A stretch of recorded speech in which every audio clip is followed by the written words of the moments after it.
Fala pessoal, muito bom dia, boa tarde, boa noite, boa madrugada, dependendo da hora que você esteja me assistindo. Eu sou o Vinícius e esse é o canal Mitos e Respostas na Saúde.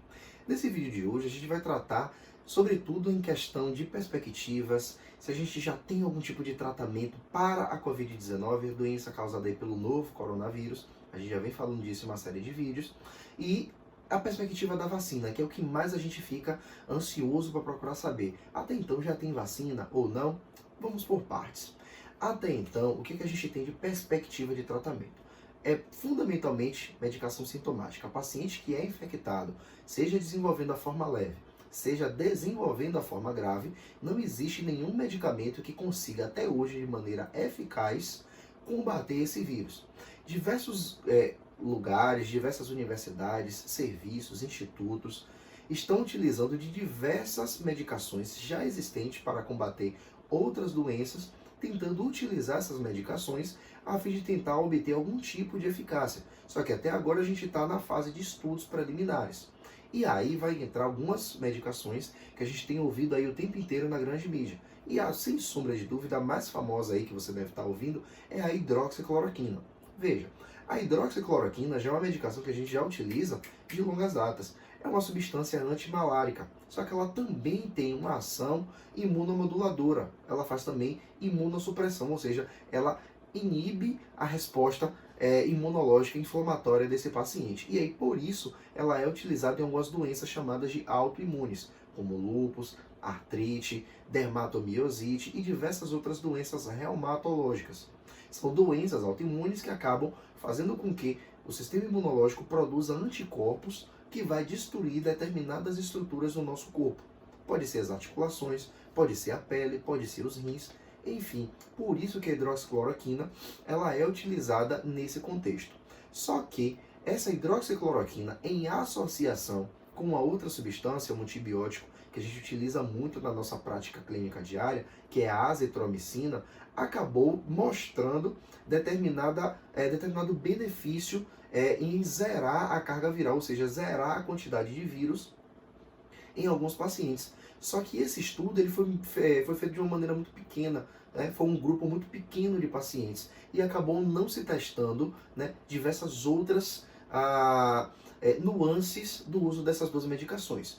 Como todo e qualquer remédio, nenhum remédio é inocente. Por isso que todos esses remédios precisam passar por testes bastante rigorosos de controle de qualidade, de sinais e sintomas, de efeitos colaterais, adversos, enfim, para que depois ele possa ser testado quanto à sua eficácia, se de fato ele mata ou não mata determinada infecção. No caso aqui, a gente falando do coronavírus. E até então que a gente sabe, né, pelo menos ontem, dia 25 de março, de 2020, saiu aí pelo menos os resultados preliminares de um estudo um pouco maior do que foi feito inicialmente com a hidroxicloroquina, que esse último estudo foi realizado lá em Xangai, na China, né, e tentou mostrar a evidência de eficácia do uso da hidroxicloroquina para tentar matar o coronavírus. E os resultados até então não foram nada animadores. Então, até então que a gente tem de recomendação da OMS, a Organização Mundial da Saúde, e do Ministério da Saúde é não utilizar essas medicações de uso rotineiro. Infelizmente, a gente viu aí nas últimas semanas uma busca desenfreada por parte da população indo para as farmácias para poder comprar sem indicação médica, fazendo uso de doses extremamente incorretas, causando mal para si mesmo e acabar gerando um outro problema, ou seja, quem de fato precisa dessas medicações, pacientes que têm doenças reumatológicas, acabaram não encontrando essa substância, né, que tem o nome comercial é de Relquinol, né, que o nome da substância é hidroxicloroquina, que também você pode conhecer até como o nome de cloroquina simplesmente. Beleza? O mesmo vale para a azitromicina. Até então a gente não tem evidência que sustente que de fato a associação dessas duas medicações ela é benéfica, ela acaba matando o vírus. Outras medicações também já foram testadas, mas também não mostraram que acabam matando o vírus. sobretudo uma associação de duas drogas que a gente utilizava há 10, 15 anos atrás no tratamento do HIV, que é uma associação de lopinavir com ritonavir, né, que na verdade, o nome comercial dele é Caletra. Talvez alguns de vocês já devam ter visto ou ouvido falar nesse medicamento. Então, o Caletra foi muito utilizado, na verdade, em estudos preliminares com alguns pacientes, e só que até agora a gente não tem nenhuma evidência robusta que mostre que de fato essa medicação ela tenha embasamento científico suficiente para poder ser utilizado de rotina em pacientes com Covid-19. Até então, a gente tem um instituto privado lá nos Estados Unidos, ou é na Europa, se não me falha a memória, que já desenvolveu uma vacina, só que ela ainda está em fase de teste. Então vamos com calma.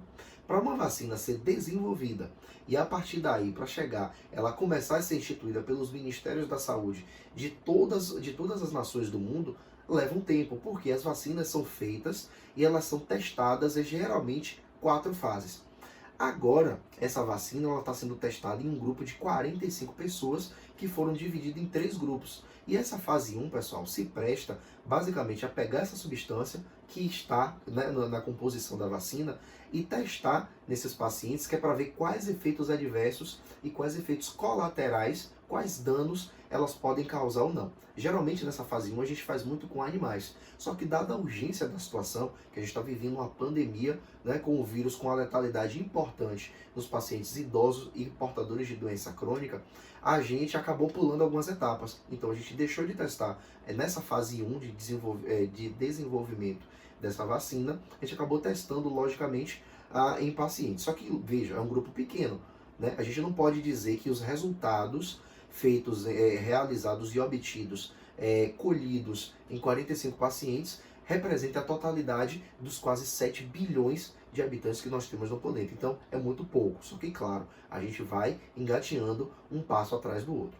Geralmente, essas vacinas costumam demorar aí de 12 a 18 meses em média para poder, do momento que ela foi desenvolvida até o momento que ela foi liberada para uso populacional.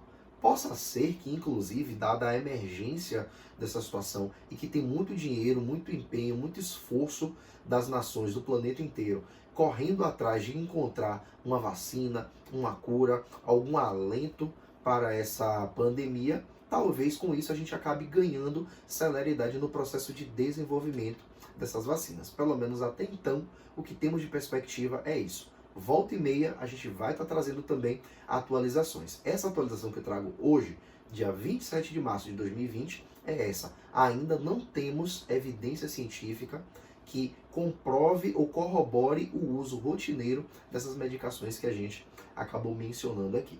Tá certo?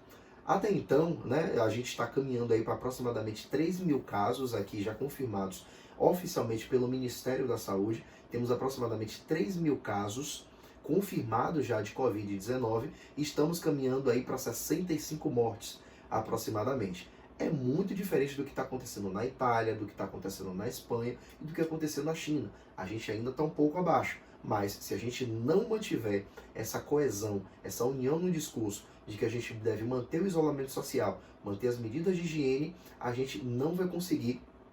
Na verdade, a gente corre o risco de chegar muito próximo dessa curva. Então, vamos trabalhar para a gente poder achatar essa curva. Ao invés da curva de crescimento da propagação do vírus ser dessa forma exponencial, muito rápida, que a gente consiga achatar, que a gente consiga fazer com que ela venha subindo lentamente até o momento que a gente ganha tempo para poder desenvolver uma vacina aí com a perspectiva futura. Pelo menos o mais breve possível. É isso que a gente torce e imagina. Beleza? É isso, pessoal. Então, um grande abraço para vocês e até a próxima.